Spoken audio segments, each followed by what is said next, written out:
Good evening, everybody. Welcome to Reptile Rejects. It's Dominic Carbonneau here. Michael Gillian will not be joining us this week. He's at the Western Reptile Show in Canada there and enjoying himself and decided he would not join us because, he's having too much of a good time. So it's just going to be me and our guest today. Our guest this week will be Riley Jimison, which I'll bring him on in a few seconds.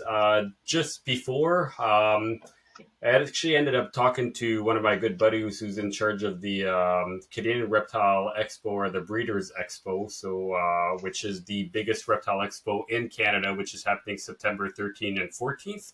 And he told me that if I wanted to give a couple of pair of tickets for anybody who's willing to come, to just give them away. So if there's anybody interested, how about just leave a comment either on any of our platform and whether it be Spotify or Apple Podcasts or YouTube or anything like that, and we'll pick a couple of people at random and give pairs of tickets.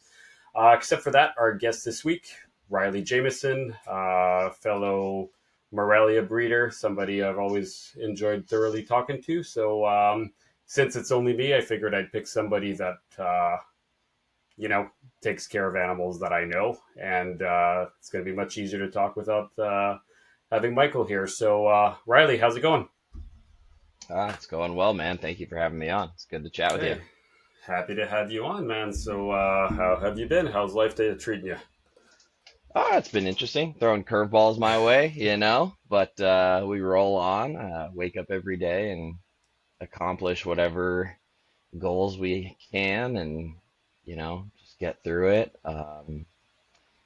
Yeah, it's been interesting transitioning into involuntarily being a full-time breeder at the moment, but making it work.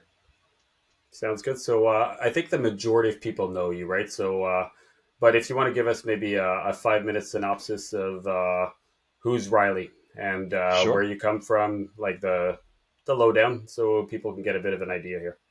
Yeah, absolutely. Sort of an oddball in the family. I don't come from like a family of animal lovers or reptile people by any stretch of the imagination, but I was always fascinated with snakes as a kid.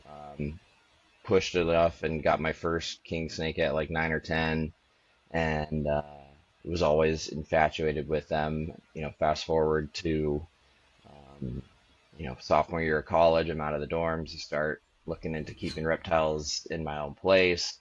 Now that I'm out of the house, grew up with tons of like bearded dragons and snakes and geckos and stuff as a kid, and dogs, cats, and all that. But when I was finally on my own and able to get my own thing, is kind of when I went a little crazy and found out, there's this whole private sector of it all. So while I was diving into becoming a zookeeper professionally, in my hobby side of things, I was finding the reptile world and just going down the rabbit hole. So yeah, I did 10 years of working in AZA accredited institutions as a reptile keeper, and then transitioned into working in the private sector, managing a breeding facility and shop. And during all of that, have just kept snakes and reptiles on the side and bred just like on a hobby level and let it grow to where it is, to the point where um, I might be in that transitional moment where, it's growing into its own full-time job, but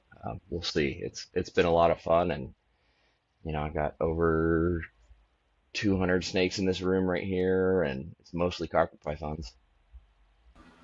Damn. So let's go over that collection just so I get a bit of an idea of what you actually keep. So let's exclude the carpet pythons right now. So excluding all carpets, what else do you keep? I have womas. I have four Apadora, the Papuan pythons. I have some crested geckos, some Australian golden spiny-tailed geckos. I have one chondro. I have rosy boas, western hognose, corn snakes. What else? What else? What else? Russian tortoises, isopods. I have one White's tree frog at the moment, and yeah, I think that covers everybody. I was gonna say, fair to say, a lot of those are probably just pets, right? Because you're naming a lot of one species or little things like that. The frog is definitely pet. The hognose, I went from zero to like a dozen real fast and then bred some, and now I've got a lot of those. The chondro is a one-off for the moment. The Apadora, I have 2.2. The Womas, I have a pair. The crested geckos, I have 2.1. One male is just a rescue that I rescued back when I lived in Santa Barbara. He was literally in a 10-gallon tank on the side of a street. Oh, that's sad. Um, yeah. So I have him forever. He's awesome. And then I have a pair of Dalmatians that, just have something fun and find baby geckos once in a while because it is very exciting. So I have those. The golden tail geckos, I've got 1.3 of those, so that is a breeding project that's been doing really well for me finally this year. Yeah, the Russian tortoises, they're pets, but I do have a pair of them. I've had my male for over 10 years and got him when he was like, little half dollar, 50-cent piece, like inch and a half across sort of deal. And he's now an adult trying to dominate this female that I've had for the last few years. And I just I can find something that I love in all animals, not just reptiles, but reptiles we're so blessed because we have access to be able to keep them in our homes and bring them into our lives in a different way. Um, I actually have to exercise a lot of restraint because I love it all. Tarantulas, centipedes, everything. I've kept everything. So yeah.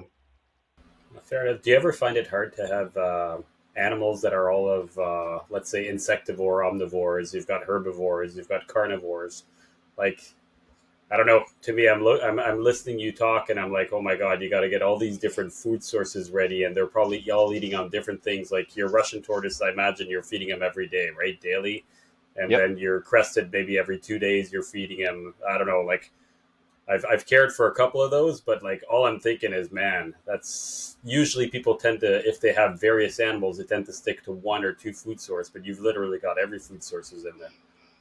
Yeah, I cover the spread, man. And it changes from year to year. If you were to like take a little snapshot of what I've got in the population, it's very different every time, but I have access to feeder insects pretty regularly.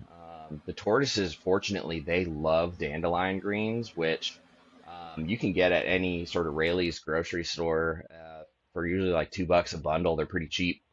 Um, and so they eat really affordably.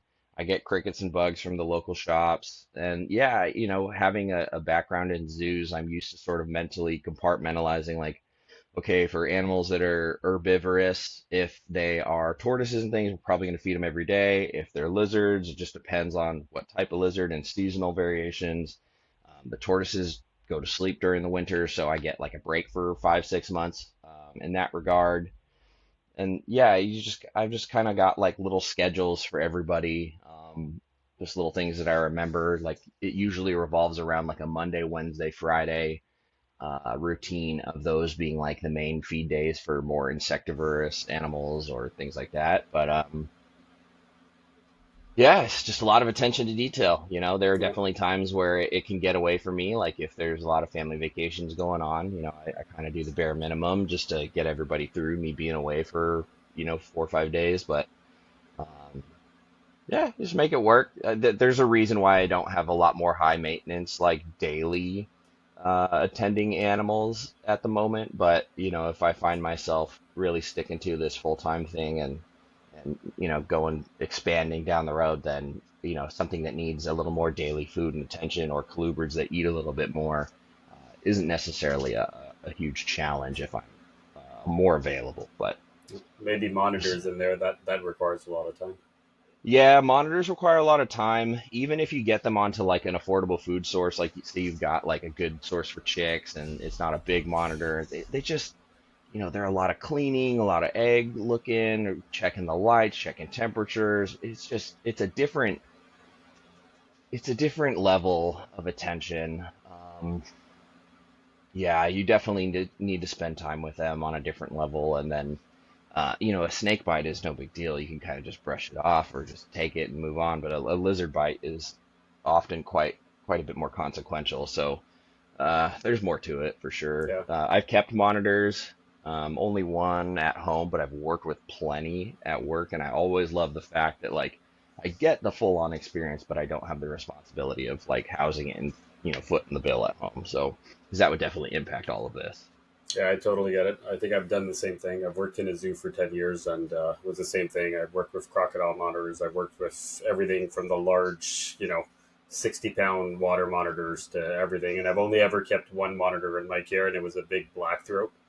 And I Nice. kept it for about 10 years, and man, that thing was more work than just about any other animal. Yeah, So I and it's totally get it's it. rewarding and satisfying, but then once you're over, once the animal passes on or whatever, people ask you, "You gonna Yeah. get another one?" You're like, "Nah, Uh, I'm good." I'm good. Been there, done Yeah, that. exactly. All right, so let's go to that chondro. What's the story? Why only one? And where's that going? And what is Uh, it? it's a male sarong that I got as an unsexed little yellow Neo from a friend who was selling it for a gentleman who produced a small clutch of just locality sarongs a few years ago. And at the time, my plan was to just play a little bit of contribution in the locality game. And so I was going to raise it up, find out what gender it is, and then, acquire a second one and, slowly but surely work on, producing some just true, pure locality chondros for the hobby. Um, so it's just on pause until I have more space and financial freedom to work on revisiting that project again. But I sometimes forget I have that snake. He's, right here, and he's just like the easiest, lowest maintenance snake ever.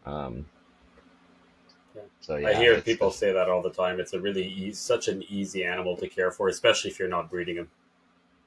yeah. I know It's that anything gets complicated when you try and breed. You're really playing a lot of strings on their biological processes and putting through some acute stress at times and sometimes more. So keeping, obviously this room is all reptiles, so it's ambient, sort of builds off of all the insulation from all the PVC and the heating elements, and so it sort of has its natural ambient temperature. So that chondro lives just fully ambient and is fine in this room year round at ambient, and it gets a little bit of fluctuation in the winter, but otherwise.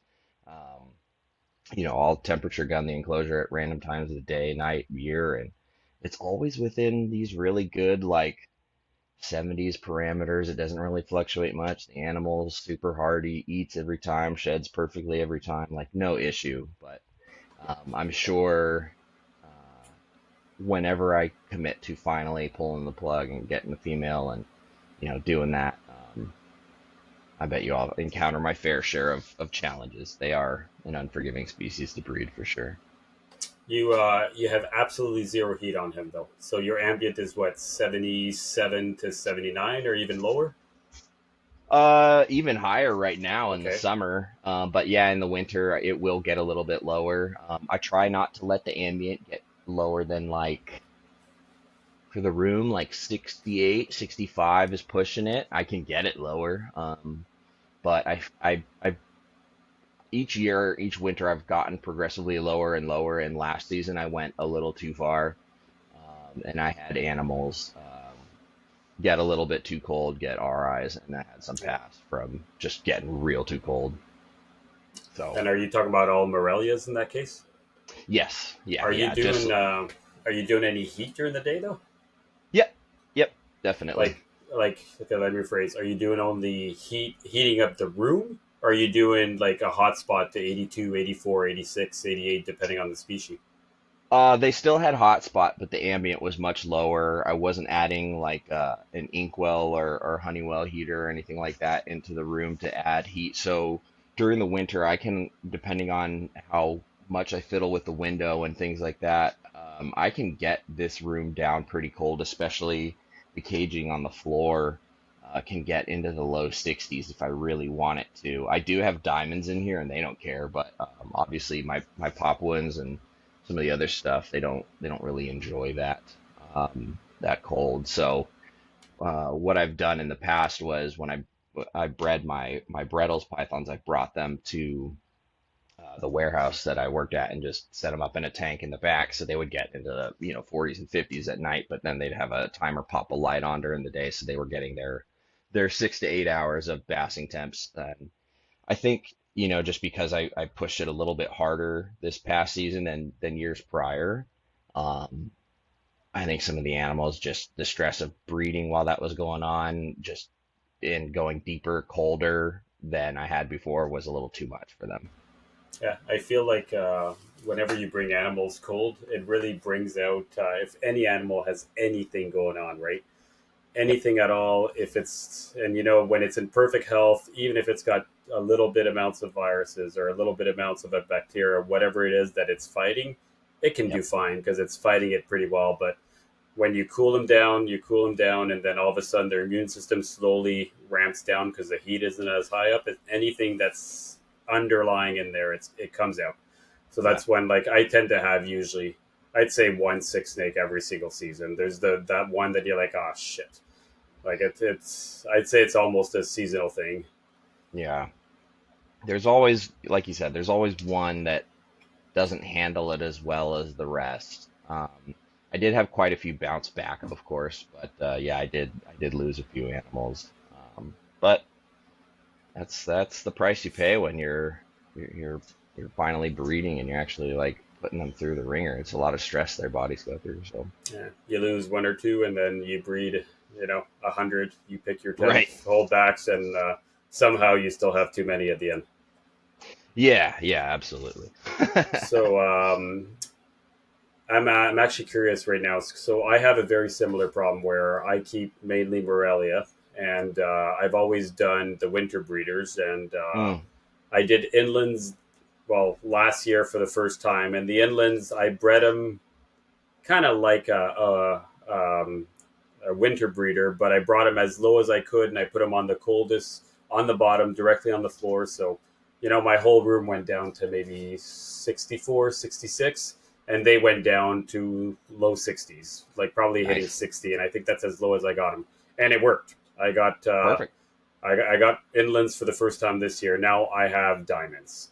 I can't go below 60. I can't. I tried everything. I cannot get my room below 60. So right now in your room, if you kept your diamonds in the same room, how would you do it? By knowing that you've got animals that can't go below, let's be honest, 65, right? Yeah, yeah. So what I would do is I would honestly put them in an enclosure right next to the window that's going to get cold at night, or I would move them into my living room or somewhere that I know I can get Okay. cold because it doesn't have animals in it, and just put them in there overnight. I know Lucas has done that. Lucas Lee, he's over in Yep. Oakland, and he's had his animals successfully breed when he puts their bins out on the balcony, in his dining room balcony or wherever, where it gets really cold, and then brings them back in during the day, and just did that. And it allowed them to get cold as needed, but then still warm back up during the day. So Yeah. I I think think, the issue is I have no time to put an animal in a bin mm, every morning and bring him back in yes, his cage every day. So I'm yeah, trying it to is figure a out a solution that does not include that. And my second issue is I don't have a wife that's into animals like you. I am restrained to this room. Nothing is allowed out of my room. So yeah.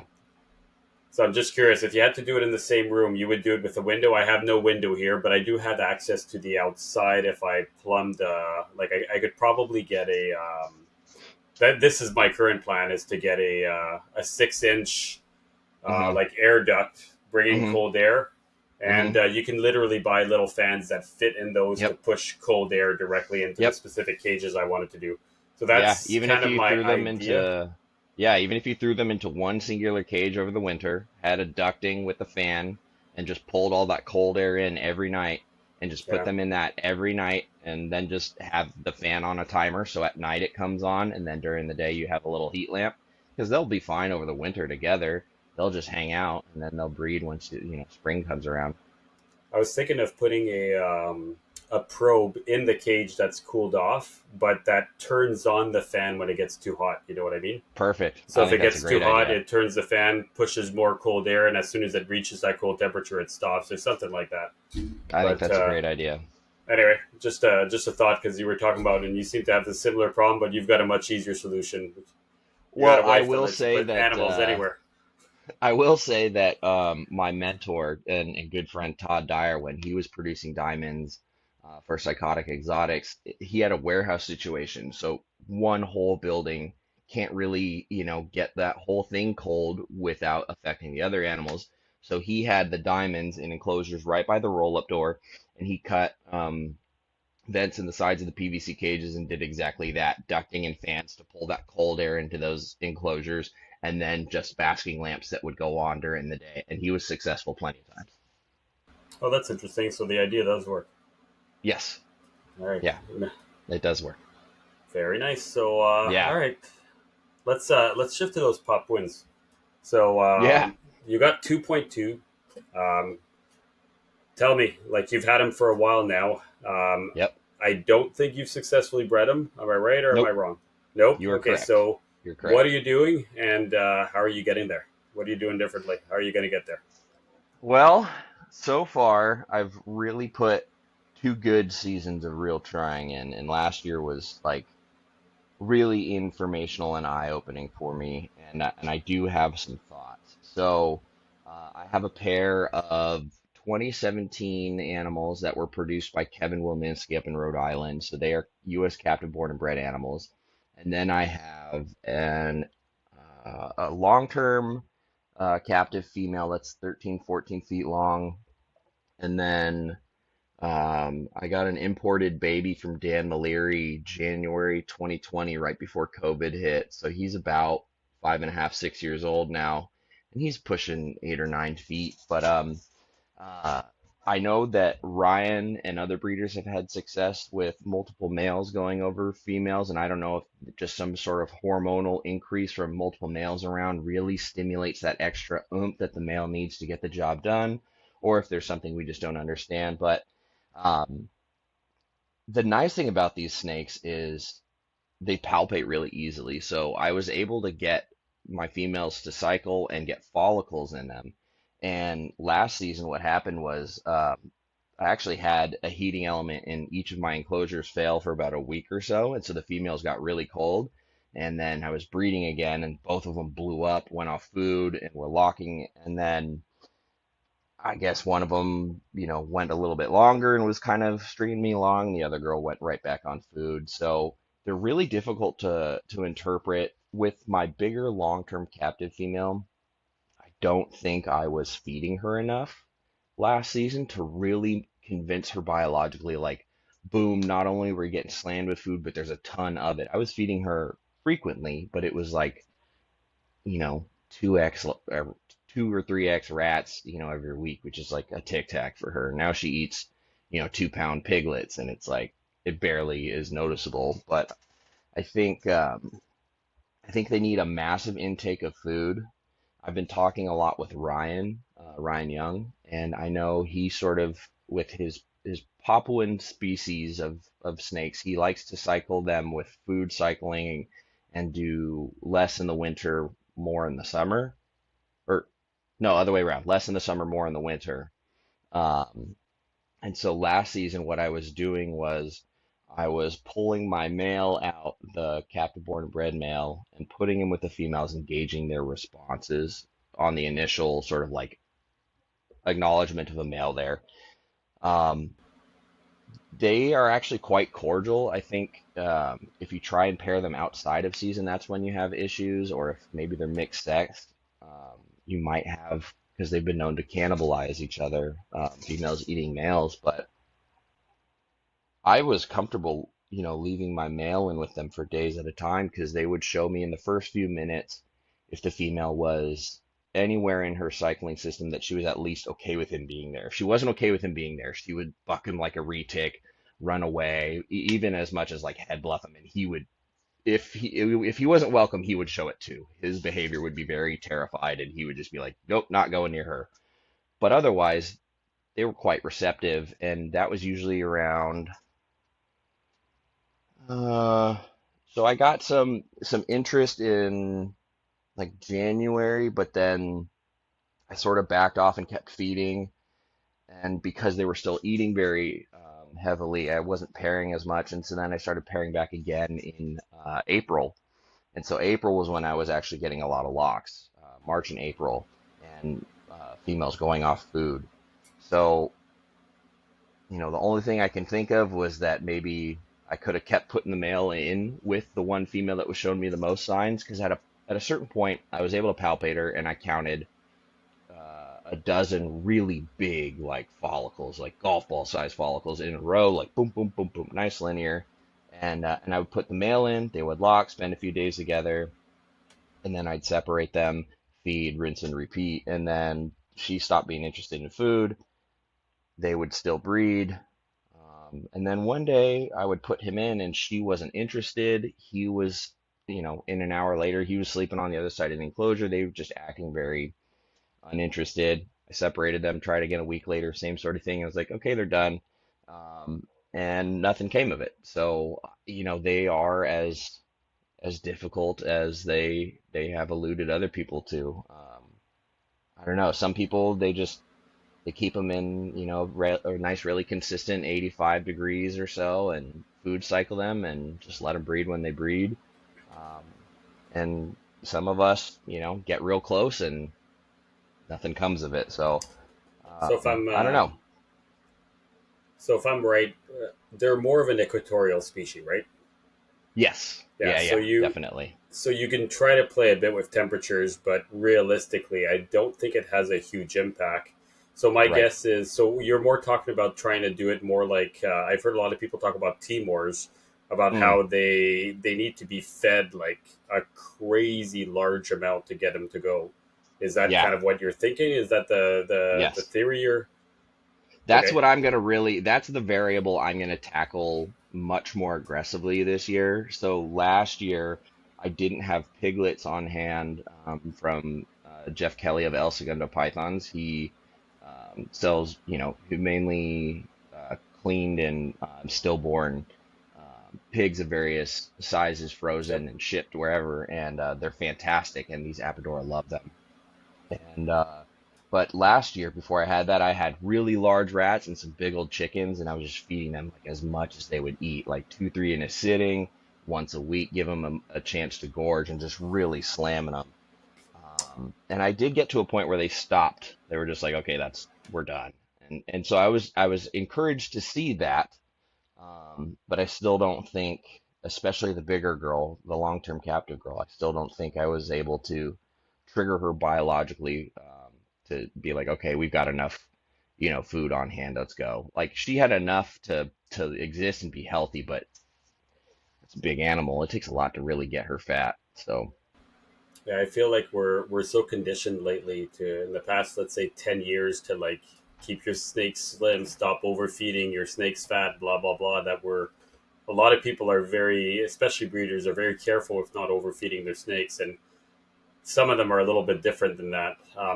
So, just by curiosity, have you tried putting the two males in at the same time with the female? And is their male battling at all, or none at all? I haven't tried that yet, but this year I'm gonna be more comfortable using my second male because he's finally of size where he's comparable with the other male, and I don't think he's quite so snack sized for at least my captive born and bred female. He's smashing down, massive meals, so he's growing. But I do want to try him and see, do I observe combat, and then if I pull him and then put them both with females, what happens with that? If there's any sort of like mate preference, like selection, like if this female really likes that male but doesn't like him, it'll be hard to evaluate. That's the challenge, like what is their behavior actually saying? I feel like there's so much you can do, right? You could put the two males in with female A. You leave them in Mhm, for a bit. Either they deal with each other and you see what happens, or they battle it out. If they battle it out, then you separate and you put the other one with the other female right after, right? And you see it, exactly. and then after that, you can put the two males in with female B and see what happens, right? I feel like there's so many different avenues to try it. And Yeah. as long as no one gets eaten, I can see it happening. And then my next one would be, well, if you have a big enough of a cage, I'd even be willing to say put all four together. I don't know. That's another thing to, Yeah. if you had a big enough of a cage, because and I know they're not carpets, right? But I've put four snakes together and it works. Like the Yeah, male will pick yeah. the female that's ready and keep going. So I don't know. It's one of those things where I wonder if you could somehow keep all four together, and the males didn't battle. If they battle, obviously that doesn't work. Um, I would think you could probably pull it off with enough enclosure space because my biggest concern would be the females being territorial about their basking spots and being like, okay, when I want the heat, I want to be able to go to the heat and not have to compete for it. And then when they want to have their spots to cool off, I think they're probably a little more, comfortable with, potentially encountering another individual because like I said, like everybody that works with them and tries to breed them, they don't like leaving them alone.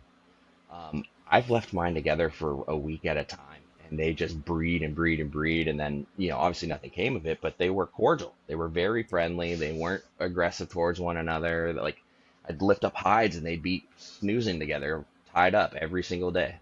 So, that one time you had, I think it was the male. I'm not sure that just destroyed that other pup. Win. Was that a feeding response or was that breeding related? I did have a female grab a male one morning, and I think I was pairing too early, and I caught it like right as the lights flipped on. He must have been cruising by and like she saw movement and just went bam and just grabbed the first thing. And So I you was think it able was to get feeding them off. response? I think that was fully feeding Yeah. response, and I had misinterpreted their earlier cordial behavior as being okay with one another. I think I just didn't watch long enough to see any behavior that the female was, not down with it. But yeah, it ended up being okay. And then I talked with Ryan some more, and he was like, well, if they're still interested in feeding, they're probably not quite cycling yet, so maybe you're early. And I was like, fair enough. And after seeing how um, when I was very heavily feeding them leading up to April and how vigorous they ate and then all of a sudden stopped and then how much breeding activity I got afterwards, I do believe he was pretty spot on with that assessment with where I was at given that mistake. So, So in the states, obviously you bring up Brian Young, right? Is he one of the only person that's bred pup wins, or is there a couple of other people? Do you know? um, I'm just curious. So offhand for Canada, there's only one that I know of that's bred him, and it's Cody Joe, and I think he's bred him like twice in the past 2 or 3 years. He's had been having yeah, amazing success. Cody got two clutches this year and one full clutch last year. Um, but he's up in Canada. I know Kevin Welninski in Rhode Island got a clutch in 2017, and then the same pair produced for him in 2021. But I don't think he's had another repeat since. Um, I did see one So other individual in an Apadora group, I believe, posted he had a clutch this year too. so So like there's 3 or 4 people in the states basically that's bred him. Is that what I'm getting I at? I A feel like couple, that's probably a safe handful. number. Yeah, yeah. Yeah. I know there's been, intermittent success in zoos, especially over in Europe, and folks that, you talk to Ryan and he'll tell you that there've been people who've bred them and the Barkers have bred them and you know, but yeah, it's not a species that is consistently bred at all. Hmm. I think we're gonna have to bring on Cody Joe because I think I kind of want to hear that story how he's doing it because he's having good success with them. Have you talked to him about it at all? Is that one A of the little person bit you've in reached out to? com I've talked to him in like comments here and there and Yeah. congratulated him, and then I've watched his videos and content that he's put out there on them, and sort of like lent a keen ear to his process. And he does 8 foot cages, and he'll introduce the male in with the female. He's got nice big nest boxes in there, and if I'm not mistaken, he keeps it 85 pretty much year round and then just allows some fluctuation in the room to dictate whatever seasonal availability they get. And I know he's got other snakes in that room because if I'm not mistaken, that was like the back of a shop that he's running. Yeah, it's Um, something like that. He's got the front is a pet shop, and the back is, and then the basement is yeah. other animals. Yeah, he's got a lot. Yeah, and so I think. I think he does a great job with paying attention to his animals, and he's really tuned into his snakes when he talks about them. He has a very clear understanding of like what he's interpreting of his female's behavior and kind of watching them, and he breeds a lot of other species, so he's got the gift, and he has a very good attention to detail, and he's really tuned into his animals. And I also wouldn't be surprised if there's some value to consistency too. I don't know how long he's been in that shop and how long those animals have been in that same space, but you know I think I there's don't something to be said about not moving an animal around every couple years, I like to don't new know how owners or long it's something. been. I think it's less than 5 years because I've heard a story about how he got kicked out and stuff like that. I don't think it's been that many years, but I get what you mean, Okay. right? To Yeah, me, I feel like every animal that you've had for 5 years and raised from a baby are the easiest to breed, right?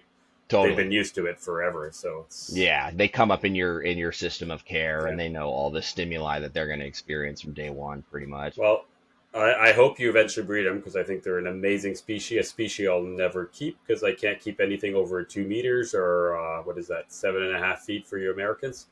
So that's my bylaw. So can't keep anything that big, but I think they're amazing. I They're love to see them. they're something special, man. They're So really unique. They're incredibly strong.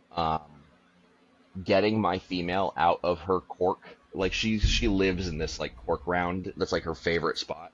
When she's in there, it is a wrestling match to get her out because she's just like, no, I don't want to. And I usually end up breaking a huge sweat just trying to get her out to like just take her out and check on her. There's so much snake and she's so strong. would you compare them to scrubs, like a nice big scrub? I bet you like a really massive king horneye, like the really big Aussie ones, are probably close to this, but I've held 8, 9, 10 foot scrubs. Brandon Wheeler's Barneck, one of his females, Gypsy, and like, yeah, they're strong, but it's like a leaner, like it's just there's less mass to it. So yes, they can have a great grip on you, but it doesn't hurt. These animals, if they squeeze hard enough, it hurts. Like if they get a weird hold on your fingers and your hand, and you're not lined up right, and you just let them go, they will hurt you.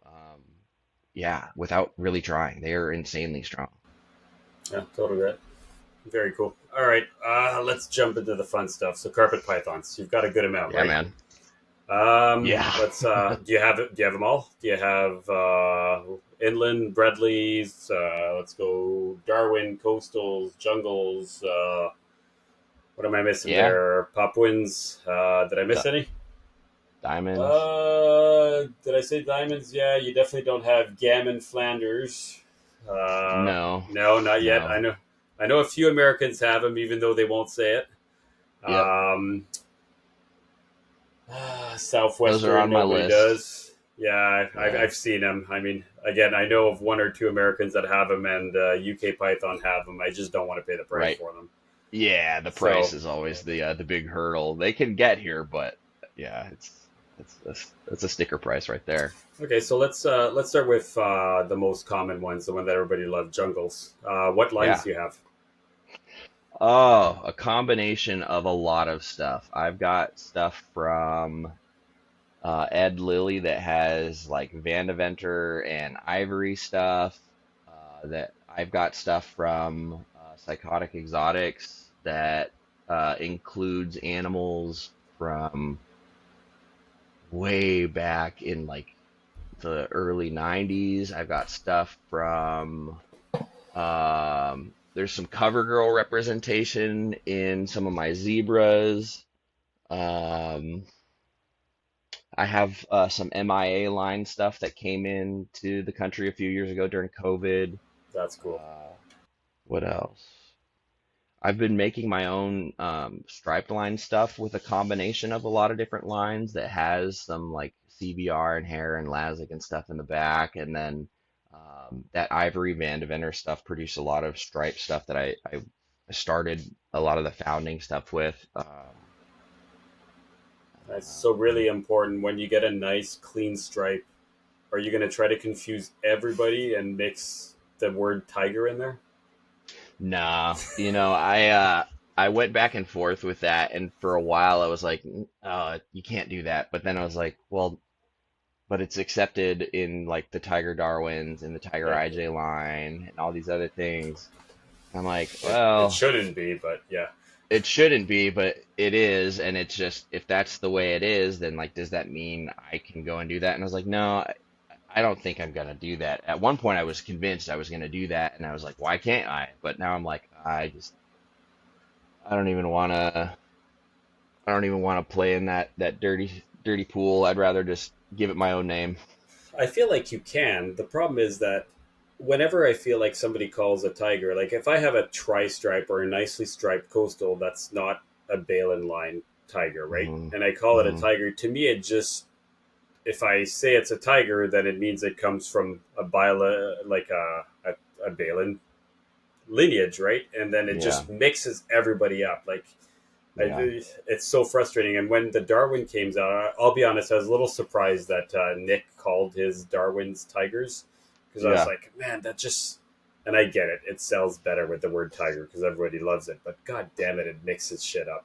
And It now does. it's in IJs, and IJs. I mean, like, I find like most of the IJs, even the wild caught ones, come in striped. Right? It's one of the Oh yeah, species that is insanely inherently striped. There's a lot oh of yeah, really nicely banded ones, but getting a striped papuan is extremely easy. They're about as common as can be. Right? yeah. Jungles, not so much. Jungles, the No, striping is tough to get there. It's definitely a tough yeah. one. Every once in a while, So I see people produce clutches of jungles, and there's like a couple random stripes in there. But yeah, it's not as prevalent. I've got some wild caught Papuans that it seems like they're almost perfectly striped. Just you just stretch them out and look. You're like, oh wow, look at that. It all I feel connects. like almost all of mine are perfectly striped. Well, the ones that are not uh, granite.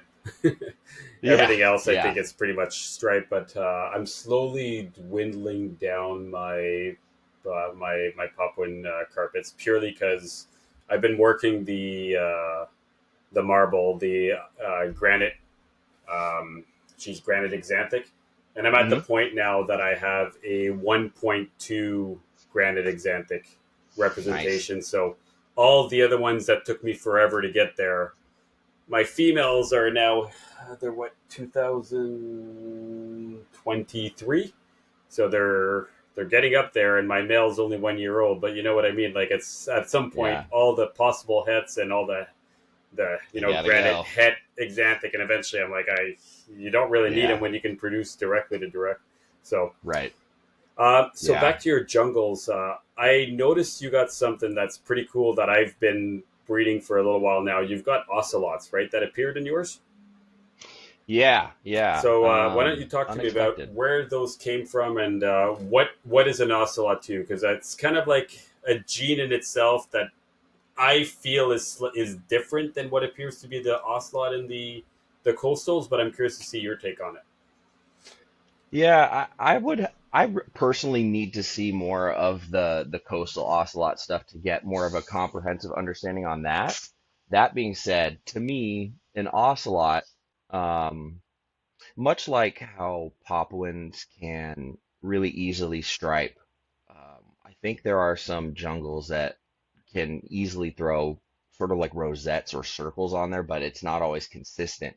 And so like you'll see snakes with like one or two on there, but when you see them where it's like the pattern really wants to put dots or circles or bullseyes or something where it's like either a negative space or highlighted in a circle, um, there seems to be a bit of a propensity for it to pop out. And so when I was first learning about the ocelot stuff, of course I learned of um, scattershot exotics and my curtains ocelot projects, and then didn't quite understand it personally because I didn't like ask him to flesh it out. I was just like, I'm just gonna read a few things and like, lurk a little bit. But to me it seems like it's like a polygenic sort of trait, and if you capture it, like if you have an animal that has those traits, you can select for it and breed it like a very true driven morph, just like the Balin Tiger line, where it is a morph, but it's a line.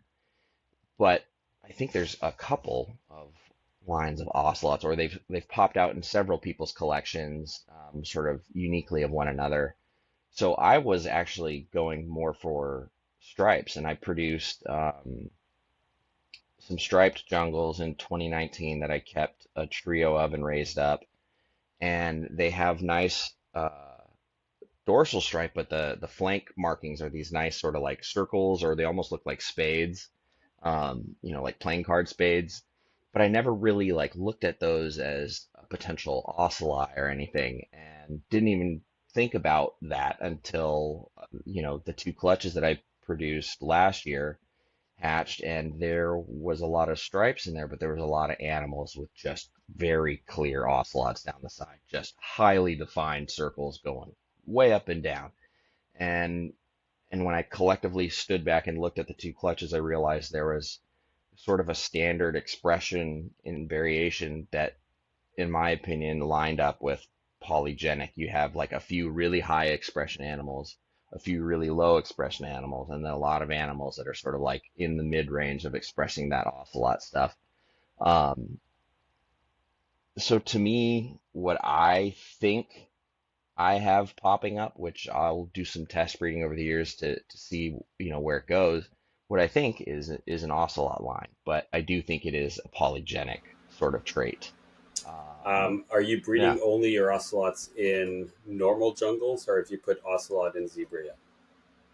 I haven't put it, I've only bred them back to one another yet. My plan is to, yes, put it into zebra.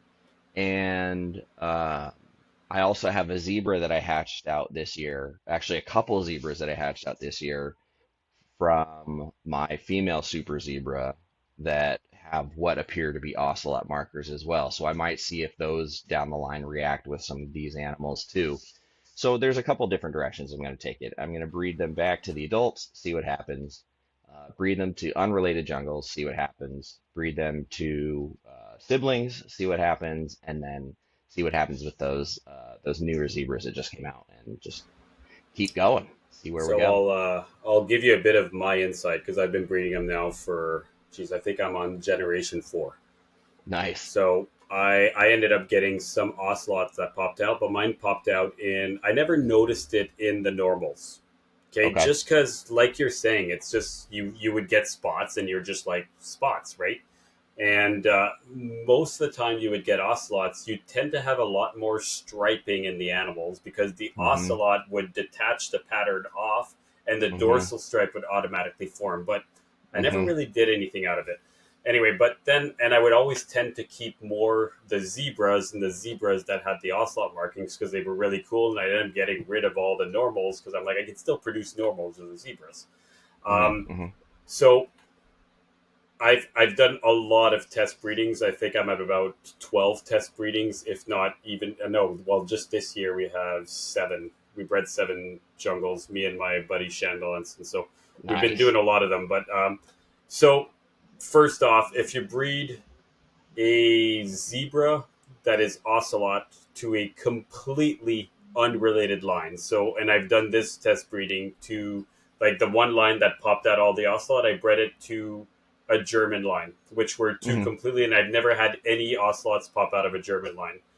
I get every single phenotype available. I get the normal type, I get the ocelot, I get the zebra, I get the zebra ocelot. Mm-hmm. And so you get all 4. If you breed a zebra ocelot to a zebra ocelot, I get a super zebra that has, well, just patternless, right? Mm-hmm. Then I get only zebra ocelots. I do not get any zebras, 0. And Interesting. I've done that pairing over 4 times now. Zebra Hmm. ocelot to zebra ocelot only produces zebra ocelots. You will not get any zebras, and you don't get any normals. 0 normals. Every single baby will have ocelot influence in it. So Hmm. could that be polygenic? Maybe, but I feel like if it was polygenic, you would still get the random one that doesn't look at all ocelot, Sure. and some that would be crazy ocelot, right? So, but Sure. I've never ever produced a normal or a zebra from a zebra ocelot to zebra ocelot ever, and Interesting. I've done many pairings. So So that would correct me if I'm wrong. Does that align more with it being a dominant trait? So I want to say incomplete dominant, but the problem with incomplete dominant, doesn't there need to be a super form, which I don't know what the super form is. There does not appear to be one, Yeah, unless like unless the super form is like, I don't know, like just like the really fully super ocelotted and yeah, like the hets are like a low expression. it could be. In that case, it could be, but it's I've gotten like Huh. the perfect odds that show that, and every single Yeah. time, and I've done the pairing back to the German twice now, and Hmm. identical thing. Every time I breed it out, I get the Interesting. perfect half is normal, half is ocelot, half is zebra ocelot. Interesting. So again, but this is from the line that I have. Hmm. Hmm. Um, so, and our lines in Canada are slightly different than yours, so Sure, it's sure. hard to say. So Yeah, mine is so from the. Sorry, go ahead. Ocelot's it's a really good example of like how a certain look can show up in a lot of different lines, I think. That's always been my confusion in processing it mentally is like, but it seems to pop up in a lot of places. So is it, I just like couldn't comprehend. Is it something that just is abundantly successful as a phenotype and we're seeing multiple lines of it pop up? Or are we just interpreting it differently and maybe there's like one or two and we're just like misreading it? Or I don't know. It's now you got me really curious now. Um, But like, look at it this way: hmm, if you had a perfect tiger, a perfectly striped animal, and you bred him to another perfectly striped animal, would yeah. 100% of the clutch be perfectly striped? N- The answer is no, no, right? no. So, and Yeah, that's you would have polygenic. some So, variation. Yeah. and we're easily just this year we had 7 clutches, and many of them were. I've had 2 clutches that were ocelot zebra to ocelot zebra, Hmm. and I didn't produce a normal, and I did not produce a zebra. Everything was zebra Interesting. ocelot or ocelot out of those 2 clutches, and we're talking about 40 eggs, I give or will take. say that nothing that has come from the parents that produced what I'm calling as my posselots, like possible Yeah, ocelots. ocelots. I like it. Posselots, yeah. I'm just leaving room for my own human error in there, you know. But I wouldn't say I got a single normal baby out of any of them. Like not a normal by phenotype at all. Like every single jungle that came out of those had something that I was like, this is very, very distinct to this pairing. Like what I'm calling the lower expression animals, like I sold a couple of them and they literally instead of ocelots on the side, they have like bow ties where it's like the sides still want to do something different and it is still very coding wise detached from the coding of the pattern formation on the dorsal. Like when these snakes are in the embryo, the way the DNA codes for pattern, the dorsal patterning is one coding section, the flank patterning is one coding section, and the belly pattern is one coding section. And obviously in certain morphs they behave in tandem with one another, but I think what we're seeing is very distinct, like this ocelot focuses so much on, like you said earlier, on the side markings that what's left on the dorsal, it naturally forms a stripe. Um, but yeah, when I'm looking at these ones that don't have crazy amounts of circles on the side, they still don't look normal. They have like zigzag dorsal that doesn't want to touch the sides, and then the sides don't look normal either. So Yeah. yeah, See, I have time two will tests. tell. I have 2 test pairing that's left for me to do. Is I have an adult Okay. pair now of super zebras, Okay. and That came from that. the super zebras came from 2 ocelot zebras for Nice. a pairing of ocelots. So now they're both 3 years old and both like 5+ feet. So they're both ready. So Beautiful. I have to figure out what test pairing I'm going to do. I'm debating on whether to do like a super zebra to a. Again, those ones have no German line. I was thinking maybe I'm going to do the male to German line that is completely unrelated. And I And bet then you one again, to a zebra. and I bet you I'm going to get half zebra and half ocelot zebra Yeah. because that's what I should get. And finally, we raised up ocelots, just plain ocelots, but purely because I never held them back. I always sold them off. And at the start, I sold every single ocelot as normals. I just assumed they Interesting. were normal with aberrant Sure. patterns. Sure. So, Sure. and anyway, it's been That's one really of my interesting. projects that's been fun. Honestly, it's probably the project that pays for every single new snake in this room. Like every time I Oh, want that's something good to new, know. the jungles, they've always been paying for everything. Honestly, it's the one Yeah, they project that pays for everything. They're the they sell easiest ones to sell. themselves. Yeah, they're. Yeah, they're very pretty. Very I think pretty I snakes. produce 45 or give or take jungles, and I have four left for sale. So yeah, they sell very well. Awesome. It's That's the best one. fantastic. All right, so moving on from jungles, let's see. So, what do you have most of in your collection that is not jungles, Morelia wise? What's Poplar your carpets for sure. Popwins? Yeah, Okay, definitely. so what's your collection? 20 Popwins, more or less. No, probably more like 50. Oh, Um, damn. yeah, Okay, is that a lot I'm of your holdbacks? it's half holdbacks, half animals that I got from other people that I've been raising up and breeding. Okay, so what's your goal I there? Where are you trying to go? Are you trying to go with certain colors? Are you trying to breed out? What are you trying to breed to?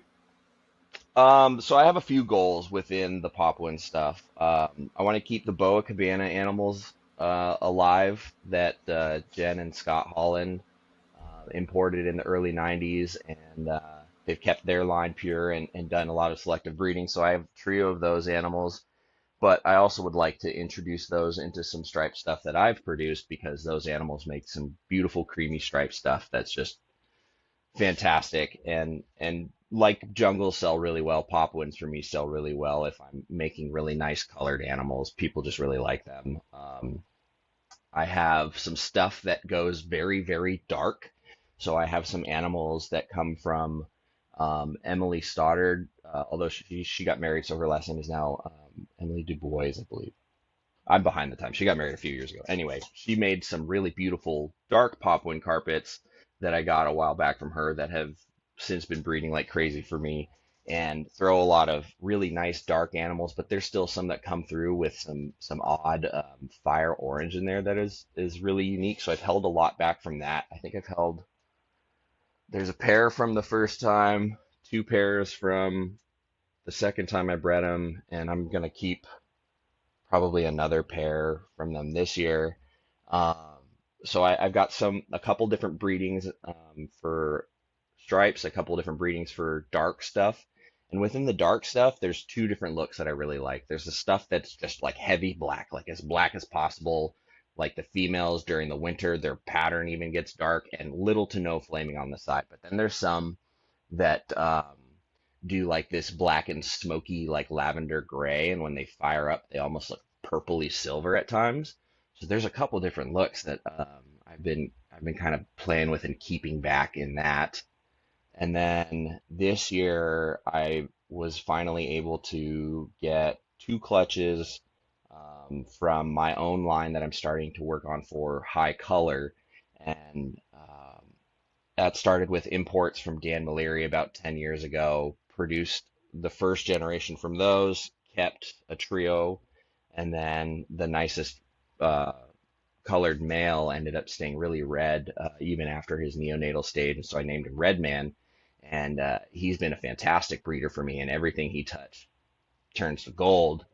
And so I've kept a lot of animals from him. I'm looking at one, two, three, four of his holdbacks right there, five of his holdbacks, and then I've got all the clutches from this year, and I'm gonna keep everything that he produced this year, with the exception of like two snakes that I'm gonna let my patrons have access to, and then the rest I'm just gonna like just force myself to not sell because they are so good. They are so red, man. I mean, they're way, way better than I could have imagined. And normally, you get red neonates.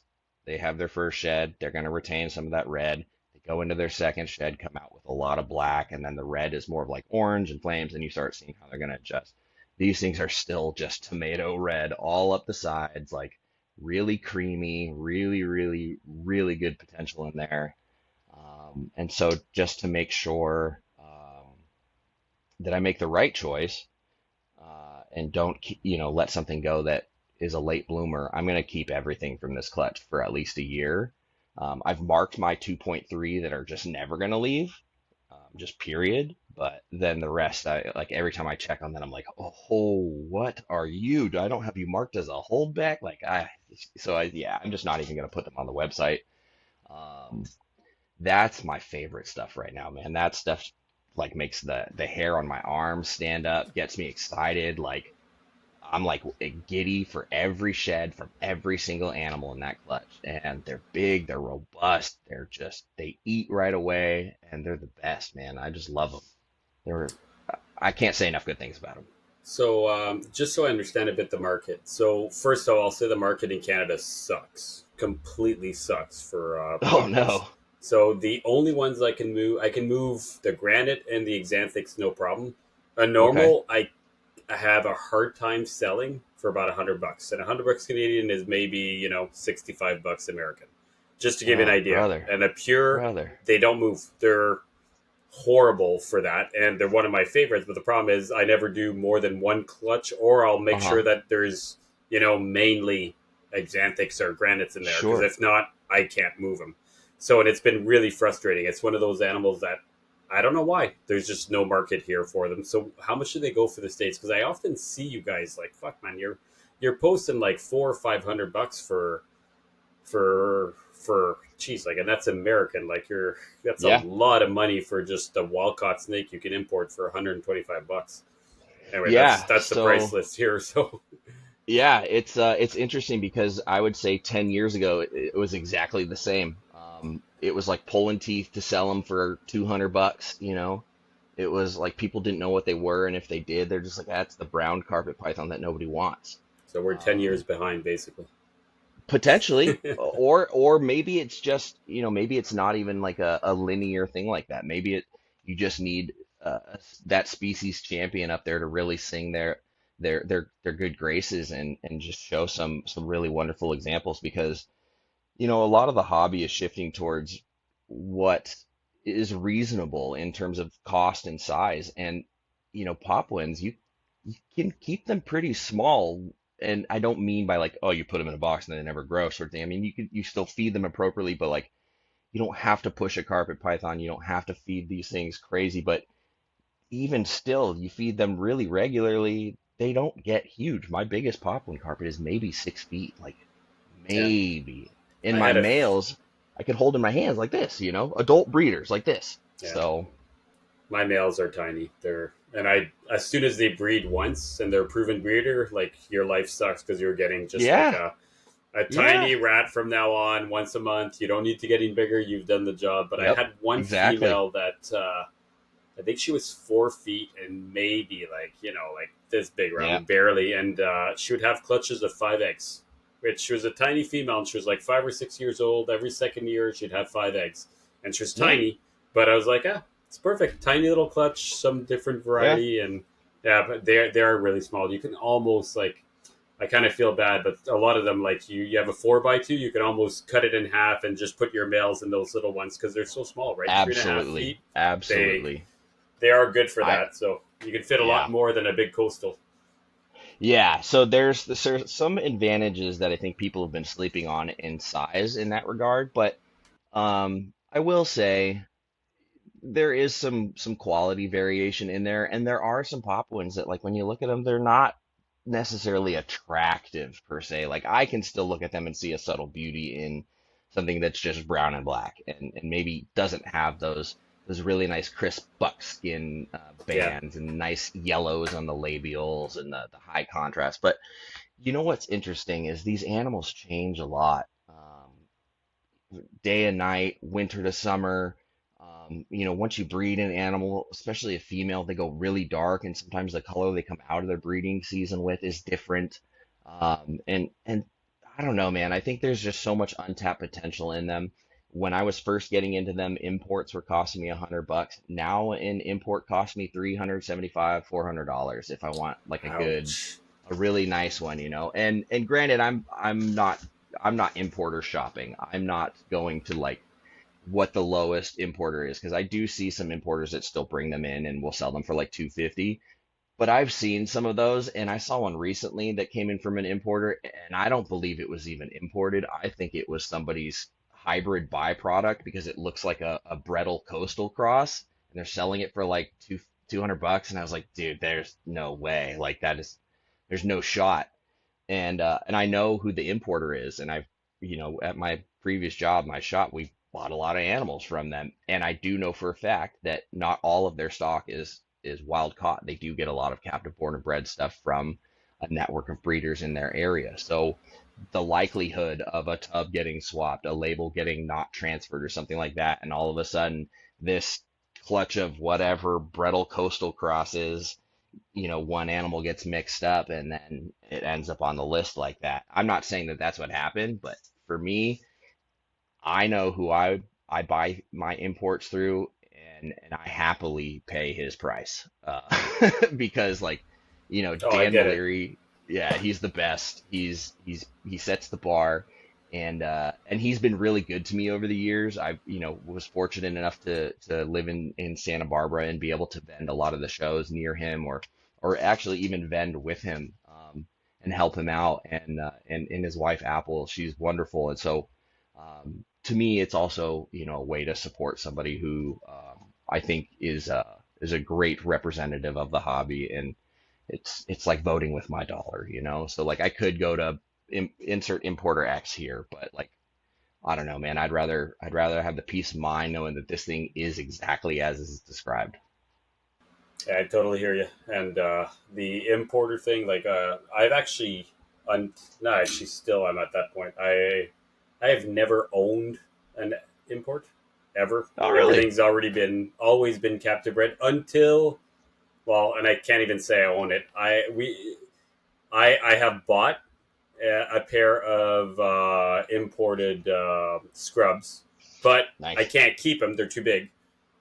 Mm, So because they're not legal here, so they're at my buddy's place. So technically, I own them, but I don't take care of them. So to me, that doesn't really count, right? sure. But I'm still in the process of trying to get freaking GTPs and doing pure GTPs and coming in as import. And all I'm gonna say is that holy crap, man, dealing with importers is not fun. It has been No. hell, and nothing has been working well. And I've had to go over the importer to the middleman, all the way to the Indonesian importer, and I've gotten all the contacts, and Oh man. I've never been lied to more in my life, and Yep. it's been fun. Let's just put it this way. And the Yeah. animals should have been here 8 months ago, and I am still waiting. That's all I'm gonna Oh say. boy.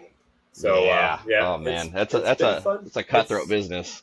It's been rough. But so going back to the Papuans, so I hear you talking about all the colors. You know what? I haven't even noticed that I do this, but the colors I've always been breeding for with mine is not the reds or anything like that. I've always been breeding for the white, like the white pale sides with the purple, and Yeah. almost a hypo looking. Does that make sense? Like I don't know how else to describe them. Like Yeah. ridiculously pale sides that it almost looks white.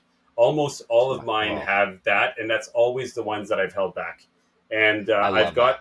got a lot of them that are all representation of that. And I find that whenever you got that, and then you put it into the granites even looked sharper. And Nice. that's the colors I've always gone for. I don't know why. It's just always been the one. Like to me, that's the prettiest color is that purplish white in them. So Yeah.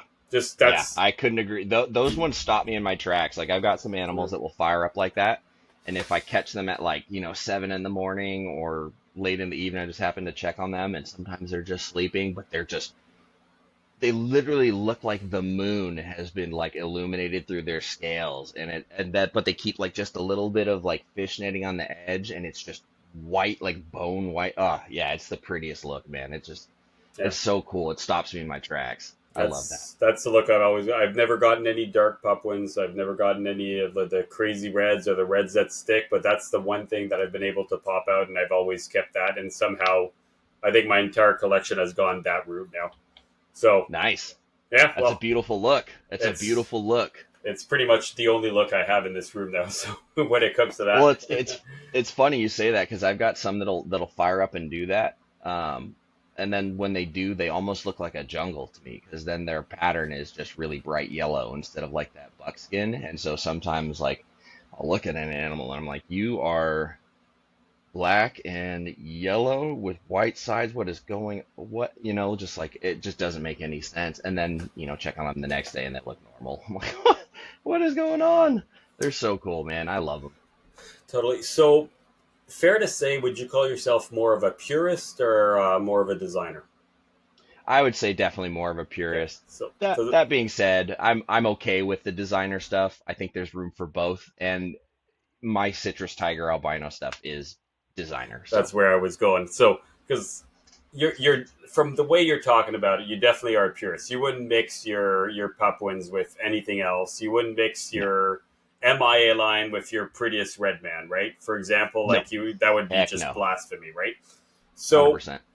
now going to the citrus tiger. Citrus tiger, can you explain? Because that's something that is not available here. And I'll be honest, Yeah, it's not something I would do because it's to me it's like going to Don Patterson and buying his crazy Stonewash Diamond Jungle Jag. It is yeah, that screen the jag stuff. weirdest, craziest thing, Yeah, and it is one of the prettiest animal I've ever seen in my life. But I can't yeah, buy it because I prefer pure. But it is yeah. insanely pretty. So the citrus tigers kind of fall under that line. They're hmm gorgeous, but I don't think they're pure. And I'd love to. I've heard you say it a little bit at times, but I want to talk about it a bit more. So can you tell us? Just tell me the Yeah, story of it and yeah. what So you're doing with it.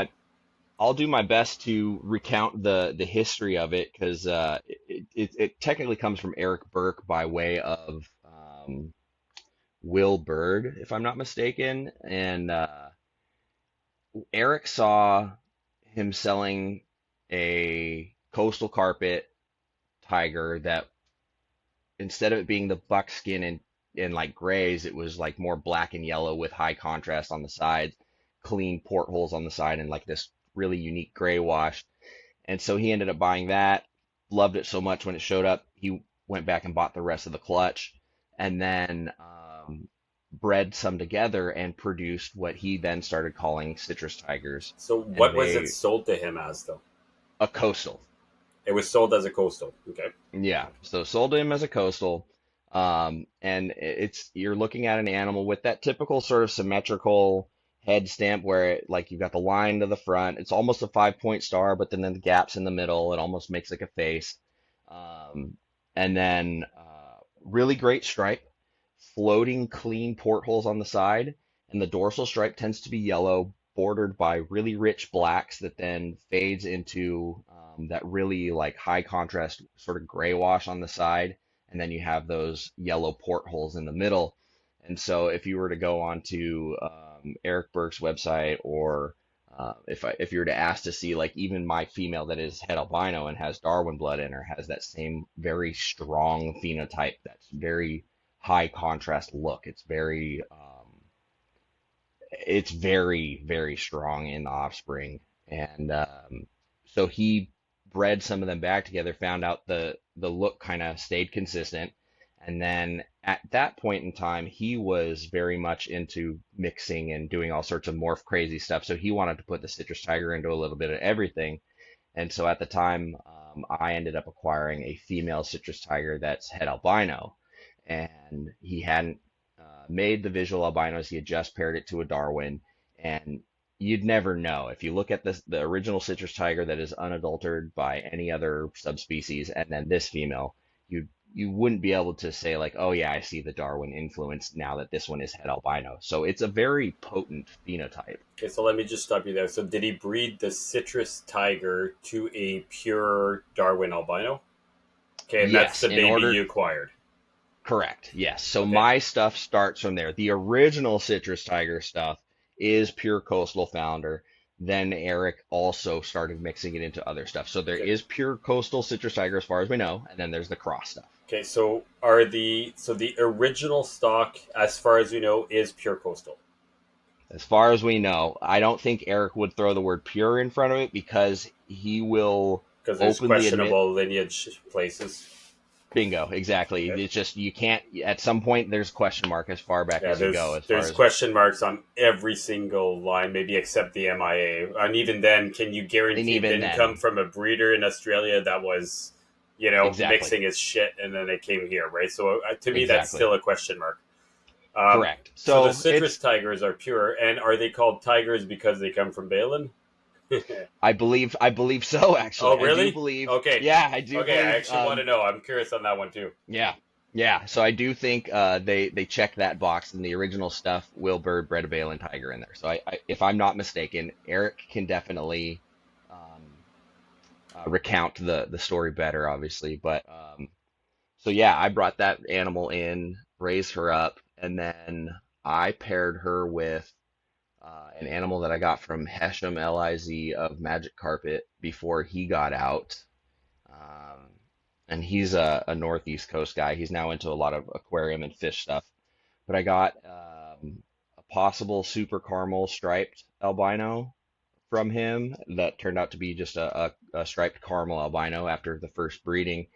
And again, that citrus tiger phenotype very, very strong in the offspring, even when, you know, bred to an, albeit another striped, crossed coastal Darwin animal. You would think you're diluting down that stripe, you'd get a little less of the striping, but no, every single animal was insanely striped, good clean portholes, had that nice contrast, and then I had the wonderful pleasure of learning how to tell if there were caramel albinos and albinos in there because I could see that there was two different types of hets. There was the caramely brown ones, and then there was the normal black and gray ones.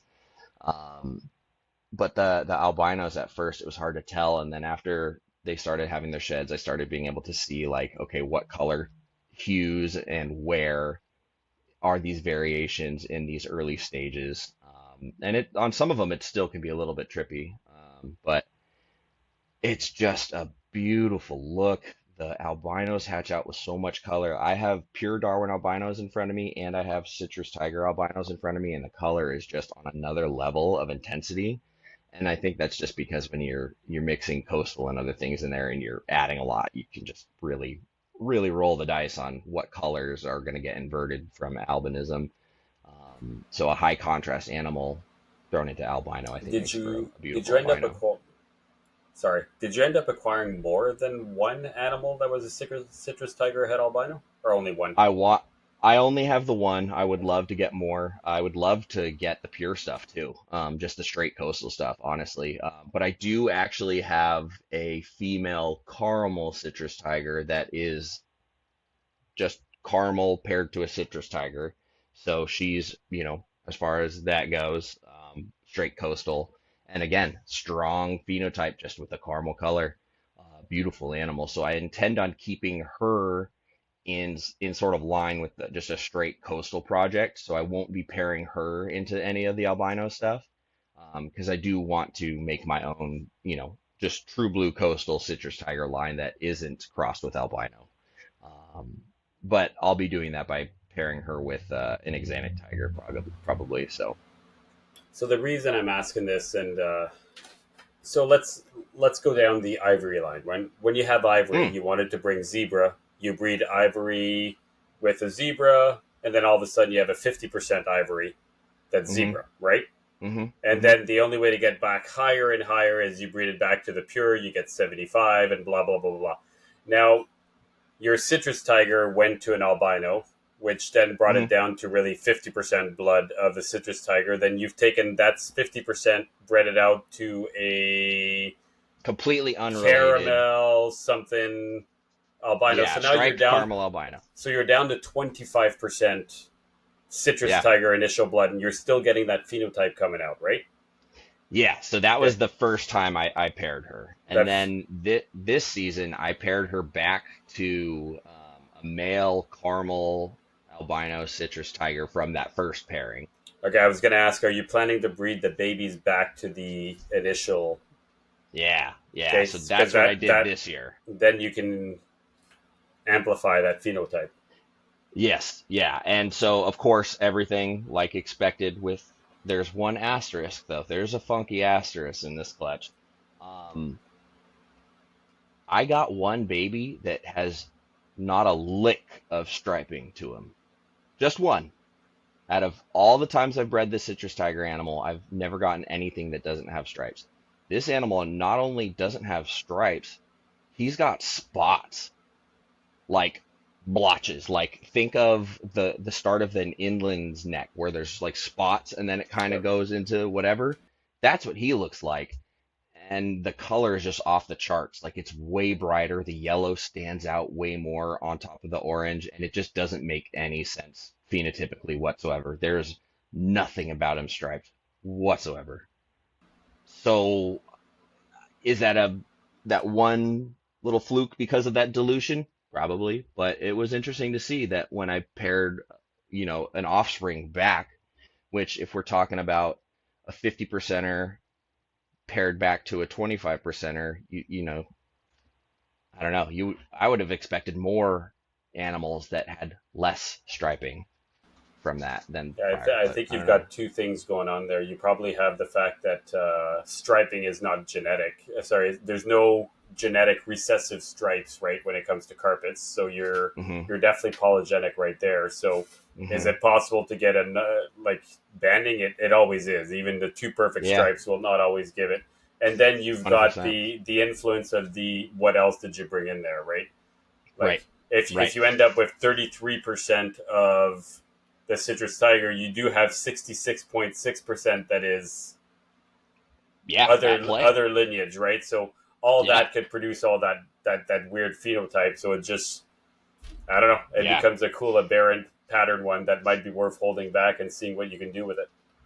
I put him up on my website at a high price just to if somebody who's really determined and really needs him, like I'd love for you to have him if you love him that much. But if he doesn't go anywhere, I'm not gonna be upset at all. I often do that with certain animals, and you know what? Often they leave, man. You got to be careful with that. You Maybe know, we should go raise his price. No, it's because cool. I've had some funky stuff pop out this year, and it's been fun. yeah, cool. Well, it's a cool project. It's different. Yeah, man. Let's see, what avenue did we go? How about the coastal route? You keeping any coastals at all? Yeah, not as many, but I got some stuff here that I was producing some really nice Axanthic tigers 2 and 3 years ago, I think. Two, yeah, 2 years ago. I had two female tiger head Axanthics paired to a sibling male, and they crushed it. 2 years in a row, both females gave me nice big clutches, and I was able to produce a handful of really nice Axanthic tigers, and then get my feet wet in the Axanthic stuff. And in coastals, it was very apparent to see that there are visual hets.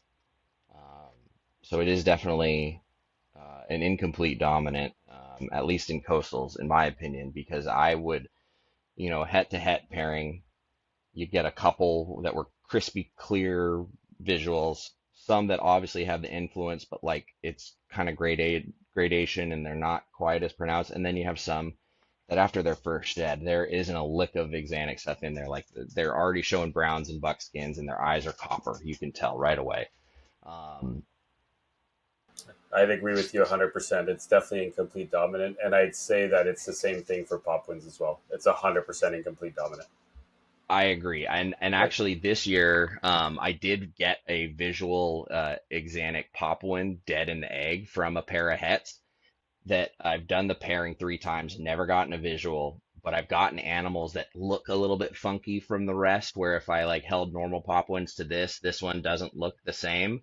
And so I've produced some that are like technically 66% possible hets, but they look different. And so even though I don't have a lot of the visual background production in those to confirm it, it does seem to make a lot of sense. But I've sent some animals to Nick that I thought for sure nice visual Axanthic tiger, and one he was like, yeah, I think this one's actually a head. I'm like, geez, that's blasphemous. I'm so sorry, but that's kind of wild. But then I look at this other one right here. I'm like, no, actually, that makes a lot of sense because I had no idea what she was, so I said I'd keep her because she had great stripe, and now she looks just as good as another Axanthic tiger, and I still don't know if she's a visual or not. So that swimming pool is kind of fun to play in.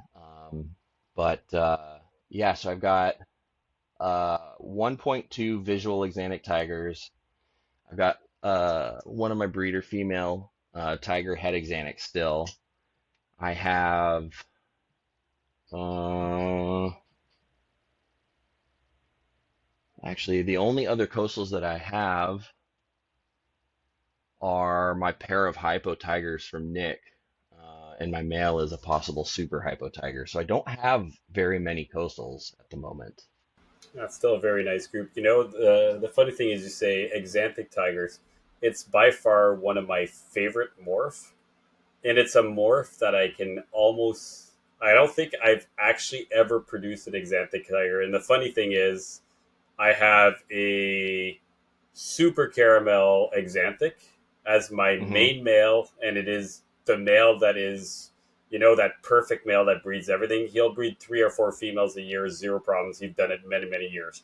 He's, but the problem is with a super caramel, you can't produce an Axanthic tiger, even if he's super caramel Axanthic, because Yeah. he gives caramel to everything. So I've produced a lot of Axanthic caramel tigers from breeding it to tigers, but I've never ever produced just the Axanthic tigers. And the caramel Mm, actually removes that gray look and gives a lot yeah. more of those creamy colors on it. And then when you Hmm. put the super caramel, it just that color is completely different, right? But I love the Yeah. Axanthic tigers, and I've been aiming towards going back, but trying to breed down to going with less morph is actually not that simple. So, and it Yeah. sounds It's it hard. sounds silly. I've been trying to get just that morph, and I've been struggling because I only have two. Well, I've got raise up, but I've only got two ready to breed male coastals, and I've got a super hypo tiger, uh, and he's not proven, but he was sold as a super hypo from UK. So if he guaranteed super hypo, I think it was from a super hypo to super hypo breeding, I'm assuming. Yeah. And that's super caramel Axanthic. Those are my two main males. So, but I just can't produce that Axanthic tiger, and it's so frustrating because that is one of the animals that it's truly a gorgeous, that gray on black look. Like, I Yeah. love it. It's it's crispy, man. There's some really cool looks to it. And then I've produced some that have like a zigzaggy, sort of like barbed wire jagged stripe and some with clean stripes. You see Man, that they're one right there? so freaking pretty. Oh yeah, there he is. So, well, actually, that one's a hypo caramel tiger. Beautiful. So That's one of your females? that's one of my females. She's I don't know how well you can see it there, but Yeah, I she's don't know. You can glowing, see it. man.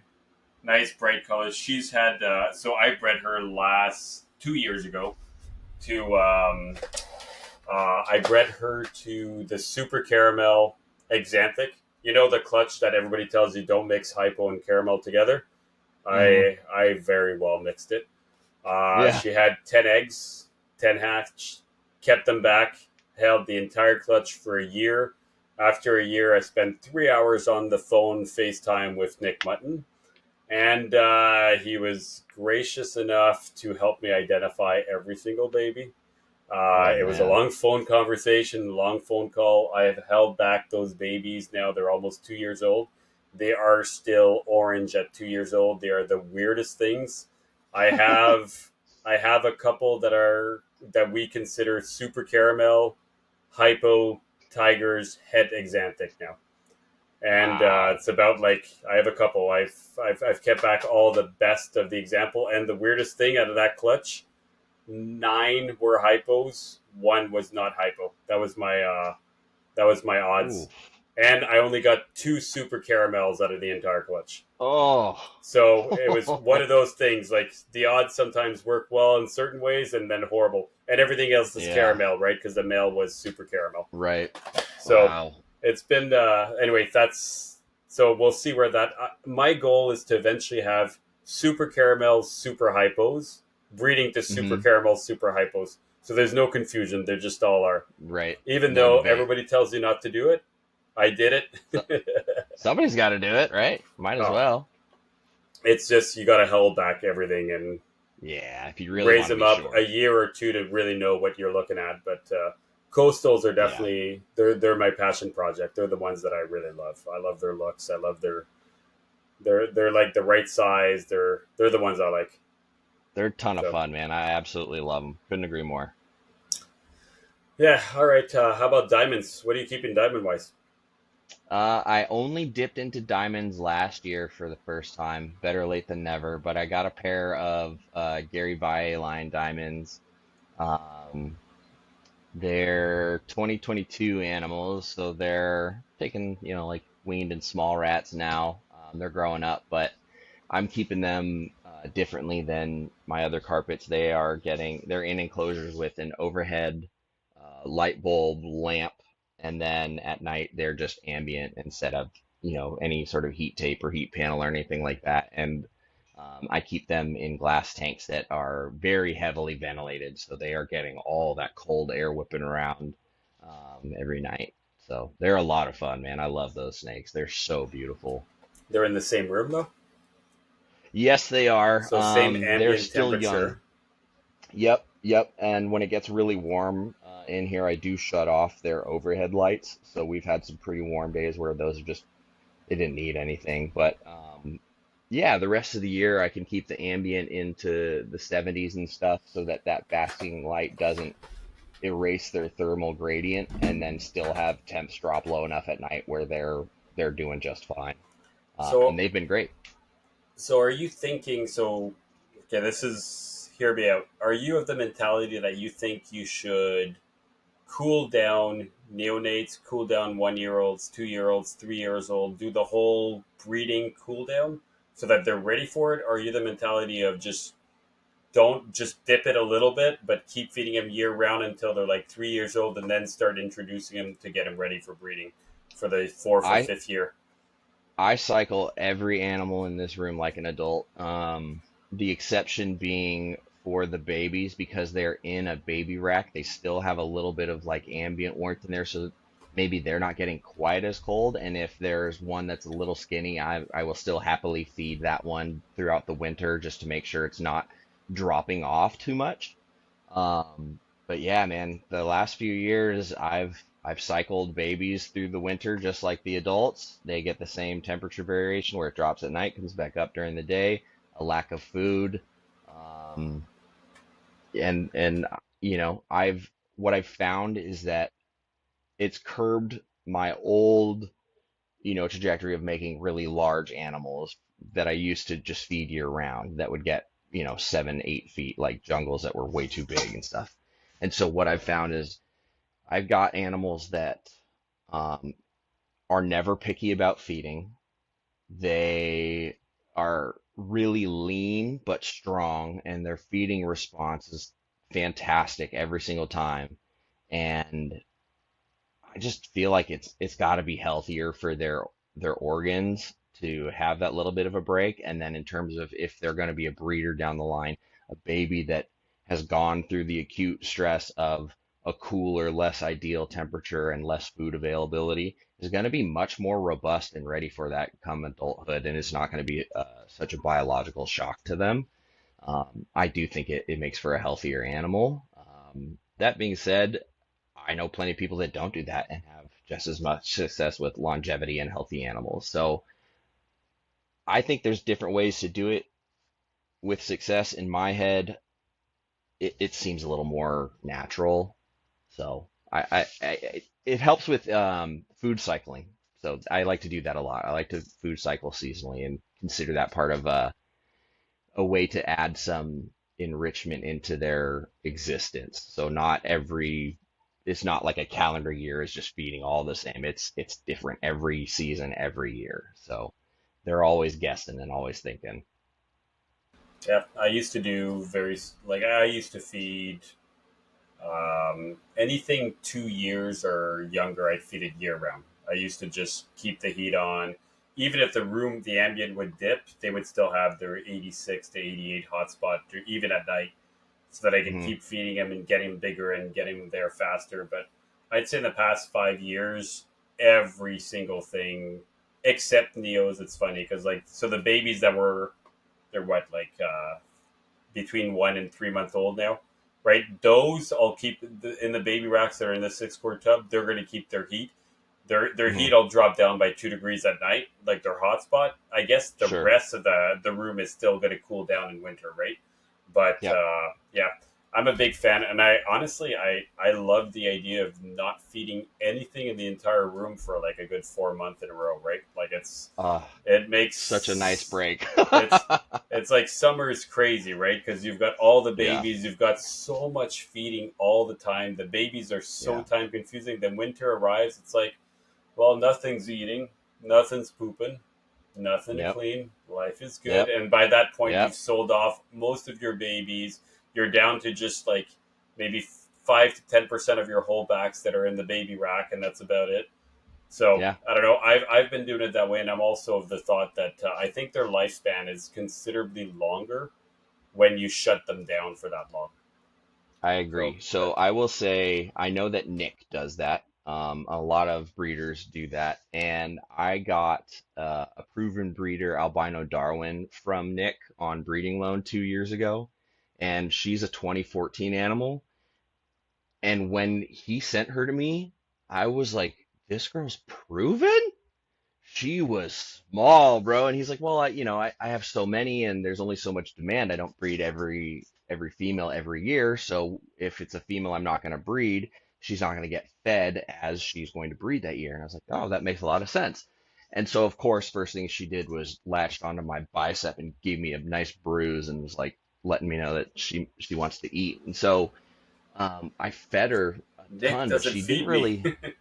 Yeah, it's basically she's like, he doesn't feed me. And so I fed her really well, and yeah, she put on some girth and whatnot, but she laid a phenomenal clutch, slimmed right back down, and dude, she stayed nice and small, but she had no problem with the clutch, and it was a big clutch, and she did great, and she did it twice, and the second time was even better. And in comparison, one of my favorite jungles that I've ever had, I killed because in my opinion, I overfed her in the first few years of her life and caused irreversible damage by not giving her a break, by not giving her seasons, by not giving her digestive system that sort of like ebb and flow. Because we now know that these snakes they have to shrink and regrow organs and they go through a lot of physiological changes, and so it takes a lot out on their body. And so if they're constantly in this digest, eat, digest. It's like running a battery of a car at full speed all the time and never giving it a chance to recharge. And so she didn't see her 11th birthday.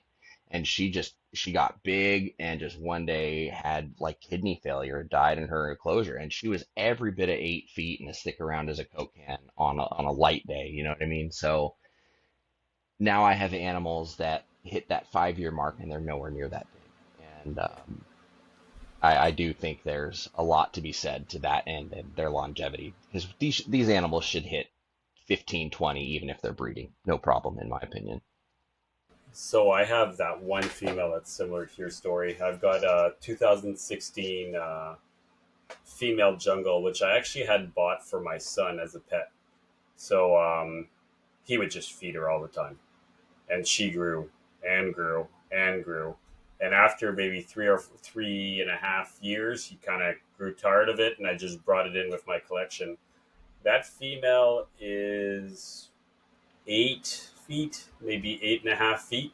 So she's 9.5 years old now. She has Hmm. given me 7 clutches now, 7 in a row, and I have tried multiple times to not breed her. Actually, only I'm saying multiple times, twice. And even the years that I did not breed her, she still produced. Once was a full clutch of slugs, and once was a full clutch of slugs with 3 babies that were fertile, and she did not see Jeez. a male for, I think I had calculated to 13 months. And Wow. at first I was like, maybe it's Partho, but it was not, which was the coolest thing. One of the babies was Zebra, and she was paired to a Zebra Ah, the year before, and neat. she's just a regular jungle, which proves Right. to me that they can keep sperm from the previous year, which I don't Oh know how yeah. often it's been documented, but she did it. So I don't know. That That's girl awesome. just has to go every year because she's She's going to just go so one way or the big. other. But It's kind of like retics. You hear a lot of retic guys talk about their animals will do that, and it's almost detrimental to try and inhibit oh, some of those it's animals at their size. and you know the size of her clutches? Largest What, clutch 40 eggs? she's had 49 eggs, and out of 49, 46 were fertile. That's her biggest clutch. She's had about 4 clutches above the 35 mark. And Unreal. finally, now I've been slowly slimming her down, right? But she's still a gigantic long snake, right? Oh And yeah. now she has clutches. This year she had, I don't know, 22, 26, give or take. So they're going down, but she's also on her seventh clutch, right? So that is Yeah. the most prolific animal. That one animal I think has popped out more babies than just about That's impressive. any jungle I know. But anyway, um, so now my Very fear is how impressive. long will she live? Right? She's a 2016, but she's a monster, and she's the only monster I have in this room because Yeah. she was overfed. I like blaming it on my son. I'm not gonna lie though. I enjoyed spending time with him and feeding it with him, right? Because it gave me the Yeah. that interaction with him. But Sure. yeah, I Yeah, I fucked guess I time will fucked tell. up one animal. I can tell you that. At least Uh, one, anyway. yeah, yeah. I have my first albino Darwin girl lives in my freezer because I got her up to a absolutely enormous size by her third birthday, and then she blew up with a huge tumor in her, and just like game over. I think tumors, though, that might not necessarily be related to food, though, because tumors and cancer Yeah, is insanely prolific in carpets. Like I've yeah. lost, I don't know, man. I'd say 5% of carpets will eventually die of cancer easily.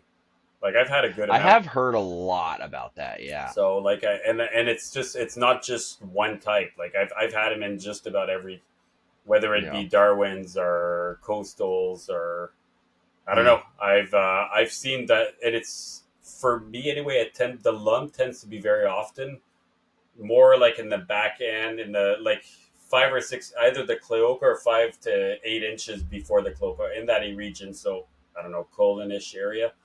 So Interesting. I don't know. I've seen it way too often.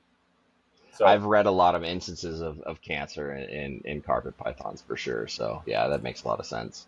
I don't know. It makes you wonder if it's just the lineages that we've got because we don't get anything new, and we're just pushing that out, right? It just happens we got Yeah, those defective genes and we keep pushing them out to everybody else. I don't yeah. know. Over time, they weed themselves out. You know, if they're not strong, they're gonna selectively out themselves. Yeah. So let's go into inlands. You got any inlands? I have one. I bought one that was supposed to be a female about 4 years ago, and despite how much I fed, it wasn't growing, and I was like, It's a I know male. these are quite dimorphic, and yeah, sure enough, I popped it again, and it was a boy. So I have a male who's 4.5 years old, with no female for him, and it's like, oh, well, I'll just go get a female, but where do I put her?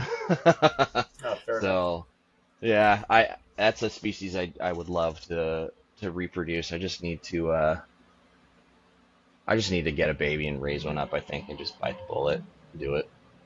Yeah, I've done that a couple times. I've raised up 3 females that turned out to be males. So by the time I Ugh. finally got one that turned out to be a female, I think my male is, what is it, 2014. My male's a Oh man. 2014. So it it took a while for him to finally have a girlfriend, but this year was my luck. And I'm curious to tell me what you think about this after your experience. So Papuans are one of the best baby feeders. They all eat like crazy, zero problem. How about you? Yep. Okay, coastals overall pretty good. Jungles pretty Yep. good. Same thing. Yep. Okay. Yep. Anything albino horrible. Yep. Okay. Okay. I'm curious. I'm just going to see if we have the same thing. So Yeah. anything that Albino has Darwins are real finicky. anything with albino, like even if it's an outcrossed albino, I've always had they're just crappy feeders. They take forever. I'm trying to I think have of what I else. have a couple of my albino citrus tigers are making me wait Yeah, this year you're too. having Two a or hard three of time. them. So inlands, by far, right now, the worst carpets I've ever had to get started. They Interesting. they're almost a month and a half, a month and almost 2 months.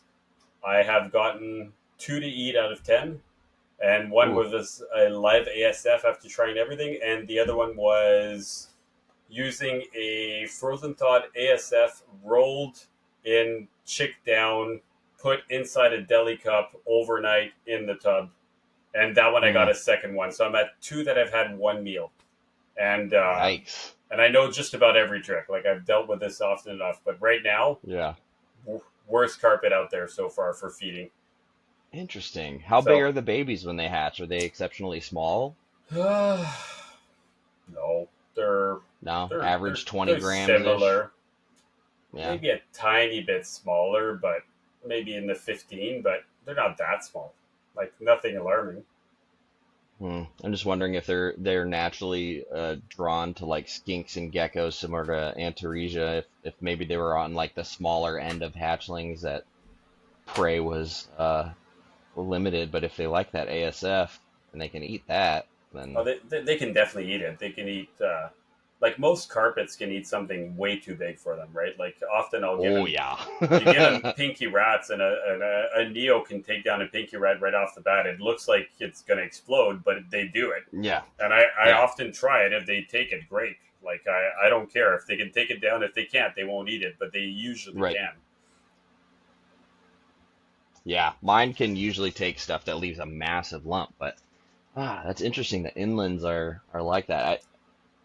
I guess I need to. Do other people have similar experiences with them like that? So I'm talking from one clutch, one experience, right? I've Hmm. heard Julander talk about the fact that they're a little bit harder. Hmm. That's so I've heard a bit about it, but not much more than that. So I'm Okay. curious, but Yeah, I only have my one male, so I can't speak to anything on the breeding, but it's interesting. It's really interesting that they're finicky like that. so Huh. changing subject here. If you decide to go down the becoming a breeder full time, Hmm. where do you see your collection going? Just scaling What's up. all the Staying same with things scaling Morelia. up? Yeah, I mean Morelia would stay the bulk of it, but um I think I would probably add a couple colubrid species, like some to like some fun stuff that I enjoy that will also bring people in colubrids, whether they're old schoolers or new to colubrids, over into the carpet world, because there's a lot of similarities in terms of like rat snakes and carpet pythons are, they fill a similar niche in a lot of ways. But yeah, if it were me, I would probably scale up um, 4 times, maybe 5 times. Cover the spread, still have all the carpets, and my bread and butter would be jungles, coastals, and Papuans, and then a few clutches of Brettles, a few clutches of inlands, a couple diamonds, some novas, and then I'd have my work forever until I die project with the Apadora, the womas on the side. I would definitely add more Australian pythons. I would add rough scales. I would add chondros. Um, yeah, I really like the Indonesian and Australian and Papuan stuff. Yeah, very nice. I think your collection is probably very similar to me. Yeah. I've got a trio of. One second, let's see if you can see them. I don't know if you can see them up there. If you look in the top, there's a trio Hmm. of rough scale in there, and they're I can't separate them. I don't know why I keep everything separate, but for some Yeah. reason I put those. I had two, and then all of a sudden they turned out to be two females instead of being a pair, which was not terrible. And then I Right. got the male, and I'm like, I couldn't find another cage, so I just put them together, and they do amazing together. They're just a pain in the ass when you got to feed them because their feeding response are insane, and you always got to separate them, Yeah. which is why I hate cohabbing. Um, Yep. but I purposely put them in a cage where there is that pass through. I don't know if you could see it, so they can go from the two halves. And so whenever they're in separate, I just cut it, and then I take one of the snake out, whoever has, and then I got to feed him in a bin. It's a huge pain in the ass, but I love the idea of having them all commingling together all the time, and they're so arboreal, beautiful animal to have. Like Yeah. they're just chilling up there, moving around. Yeah. I don't know if you I can. love them. They're stunning. The first time I got to hold one was at Matt Minatola's place up in Philly, and that was amazing. Yeah, should be my first year trying to breed them this year. So they're what are they? 2021s. So Okay.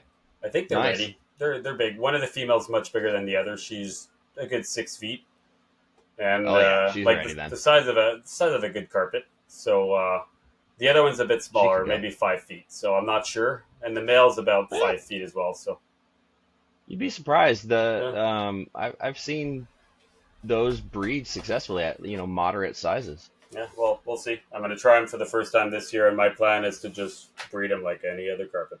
I'll Hell separate yeah. them I when the wish you the cooling best of luck. season comes. Oh, I hope Right. so, man.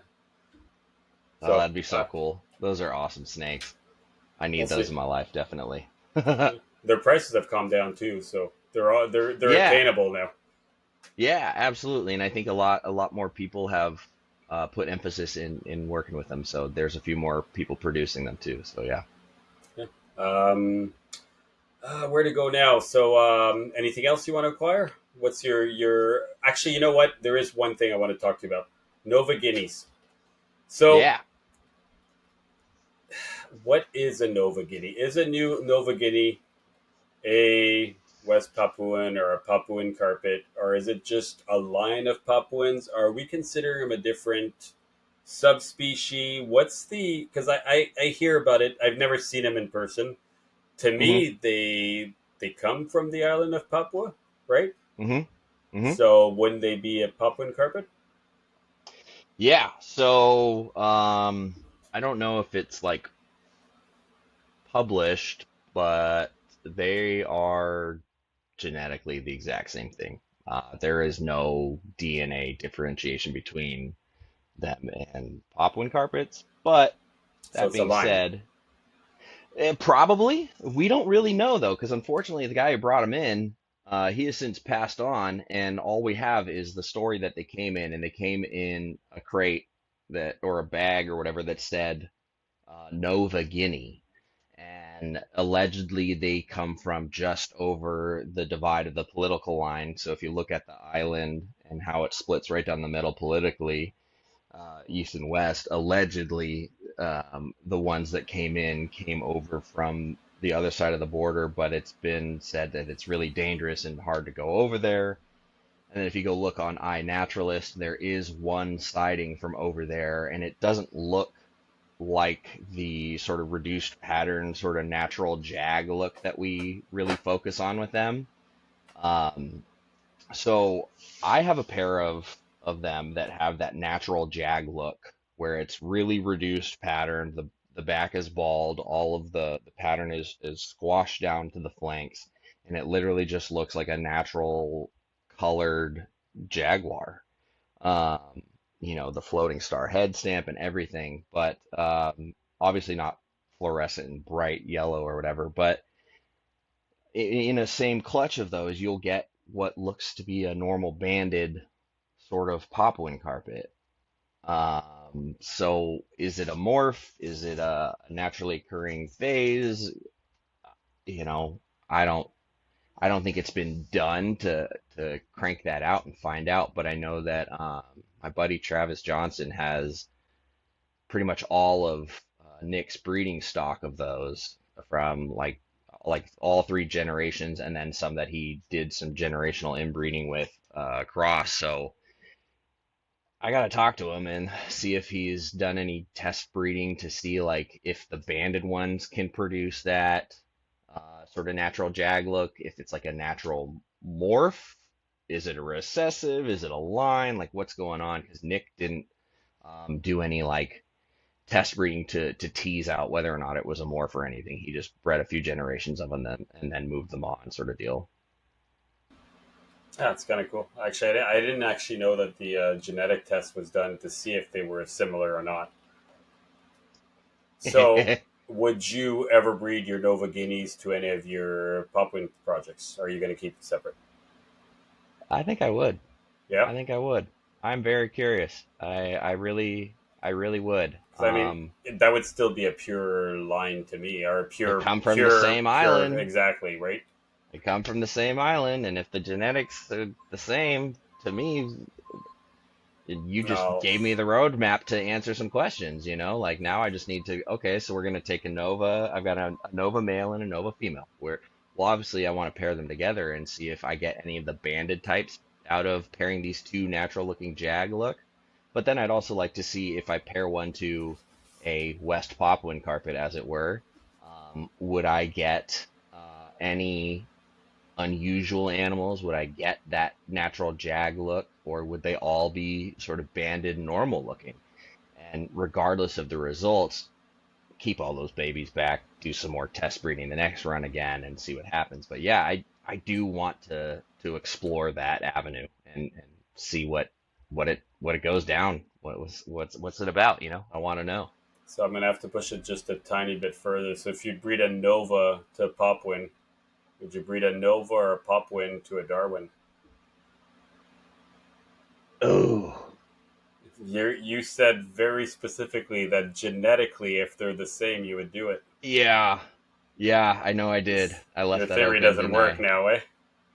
Yeah, no, you're right, and it also would then And you wouldn't incorporate the do Cape it. the Cape Yorks animals. No, no, and yeah, that's probably a line that I don't know if I could cross.